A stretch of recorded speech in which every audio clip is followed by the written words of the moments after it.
CEO တယောက်ကိုလှုပ်ကြံဖို့အတွက်မြားတူလီနဲ့ပြစ်လိုက်တာလားအဲ့ဒီအချိန်ကကောင်မလေးတယောက်ကမြင်သွားပြီးချက်ချင်းပဲပြေးထွက်လာကအဲ့ဒီမြားကိုလေးပေါ်မှာတင်တက်ခနဲ့ဖမ်းမိလိုက်တာဘေးကလူတွေကြည့်တော့မကြည့်ရသေးဘူးကားတစ်စီးကအရှိန်နဲ့ CEO ကိုဝင်တိုက်ဖို့မောင်းဝစ်လာပြန်ရောဒါကိုမြင်တော့ကောင်မလေးတော့ထွက်သွားပြီလေသူကရှေ့ထွက်ပြီးကားကိုတားလိုက်တာသူ့ရဲ့စွမ်းအားကြောင့်ကားကြီးကမီးလောင်ပြီးပြားကျသွားတာနောက်ဆုံးစတီယာဒင်ဝင်းလေးပဲကျန်တော့တယ်ဆိုပဲ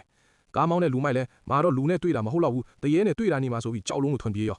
အဲ့ဒီကြမှာကောင်မလေးက CEO ကိုတေချာကြည့်လိုက်တော့သူ့ခန္ဓာကိုယ်မှာကျိန်စာမိထားတာကိုတတိထားမိလိုက်တယ်စိတ်ထားကောင်းတဲ့ကောင်မလေးကဒီကျိန်စာကိုအမြင့်ပြတ်ကုပဲမယ်ဆိုပြီး CEO အိမ်ကိုလိုက်သွားတာပေါ့ရောက်တဲ့ကောင်မလေးကလူကောင်းထွားလူကြီး10ယောက်လောက်ကိုခေါ်ပြီး CEO ကိုဝိုင်းထားခိုင်းတယ် CEO ခင်ဗျာတော့ဒီကောင်မလေးဘားလေးရှောက်လုံးတွေကလဲဆိုပြီးတန်တရားတွေဝင်နေတာပေါ့ဒါပေမဲ့ကောင်မလေးကဂါတာစမ်းမလိုက်တာနဲ့ CEO ခေါင်းပေါ်ကနေမဲမောင်တွေအငွေဆိုးတွေထွက်လာတော့တာပဲပြီးတော့ရှီဟောင်းနဲ့ထွေအောင်မကိုပင်ဖိတ်ပြီးကျိန်စာကိုဖြီလိုက်နိုင်တယ်ကျိန်စာပြောက်သားတော့ CEO ကဝမ်းသာလုံးလို့ကောင်မလေးလက်ကိုဆွဲပြီးနမ်းလိုက်တာကောင်မလေးကယွန်ပြီးလက်ကိုချက်ချင်းပြန်ရုပ်လိုက်ရောဗျအဲ့ဒီအချိန်မှာပဲကောင်မလေးက CEO ရဲ့အဖေဒုက္ခရောက်နေပြီဆိုတာအာယုံခံမိလိုက်တယ်ဒါနဲ့ CEO ကိုအပြန်အတင်းဆွဲခေါ်သွားပြီးအယုတ်ကားလေးတစ်စီးပေါ်တက်ခိုင်းတယ်